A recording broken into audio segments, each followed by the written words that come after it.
हमारे पास ये क्लाइंट आया पुणे से। उसकी वाइफ है और उसकी एक 11 साल की बेटी है। उसको ये लगता था हमेशा कि उसकी वाइफ अपने पेरेंट्स मतलब इन लॉज हो गए, मदर फादर, और उसका एक भाई भी है जो मैरिड है, सेटल्ड है, उनको अपने सपोर्ट में लेके मेरे को मारना चाहती है क्योंकि मेरे पास बहुत ह्यूज प्रॉपर्टीज हैं and I am only person, क्योंकि मेरे पेरेंट्स की डेथ हो चुकी है, सिर्फ मेरी वाइफ ही मेरी फैमिली है और एक बेटी है मेरी, वही मेरी फैमिली है। तो वो मुझे मारना चाहती है प्रॉपर्टीज की वजह से, ताकि मेरी प्रॉपर्टी वो ले सके और एक अच्छी लाइफ स्पेंड कर सके अपनी बेटी के साथ। उसे पहले लगता था कि उसका अफेयर है लड़की का, इसीलिए वो ऐसा कर रही है, तो या फिर वो अपने पेरेंट्स के प्रेशर में कर रही है क्योंकि वो एक लो मिडिल क्लास फैमिली से बिलोंग करती है। अब आप ऐसे किसी क्लाइंट की इन्फॉर्मेशन सुनोगे और आजकल ये केसेस रेगुलर हैं, तो आपको लगेगा कि हो सकता है सच कह रहा हो, और हम ऐसे केस कर भी चुके हैं। तो हमें लगा शायद वो सच कह रहा है कि हो सकता है लेडी उसको कोई स्लो पॉइजन दे रही हो, क्योंकि उसने बताया कि उसने जब भी यूएस में जाके टेस्ट कराया है और उसने बालों के सैंपल दिए, अपने बाल के सैंपल, उसके सैंपल से क्लियरली आया कि उसके बाल में आर्सेनिक एक सॉल्ट होता है, वो मिला है, which is a slow poison. तो उसको ऐसा लगता है कि वो उसकी वाइफ ही उसको खाने में मिला के दे रही है। बस जब वो इंडिया में रहता है तब उसकी तबीयत खराब रहती है, उसको लूज मोशंस रहते हैं, उसको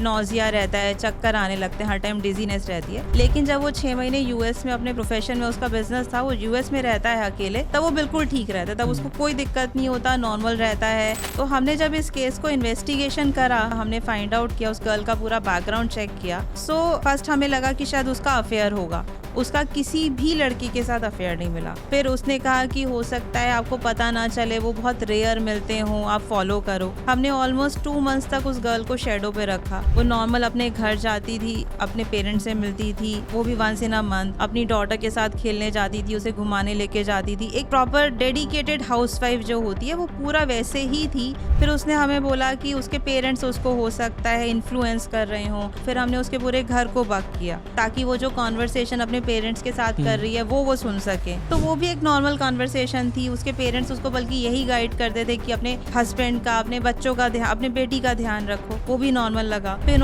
उसने कहा कि हो सकता है मेरी वाइफ मेरे इन लॉज को पैसे दे रही हो। हमने वो इन्वेस्टिगेशन भी करी। हमने जब ये सारी रिपोर्ट क्लाइंट को सबमिट करी, उसे बताया कि कुछ भी नेगेटिव नहीं आया है, तो भी उसको ये लगता था कि नहीं, कुछ तो ऐसा है मुझे, वरना ऐसा क्यों होता है जब मैं इंडिया में आता हूँ मेरे अंदर वो सॉल्ट आर्सेनिक ज्यादा हो जाता है, जब मैं बाहर जाता हूँ तब मैं ठीक रहता हूँ, जब मैं इंडिया में आता हूँ मेरी तबीयत खराब होती है, जब मैं बाहर जाता हूँ नॉर्मल हो जाता है। We told him that could be a pollution reason, could be आपको वेदर सूट ना करे, but he was totally delusioned. उसे हमेशा यही लगता रहता था कि उसकी वाइफ ये सब कुछ करा रही है।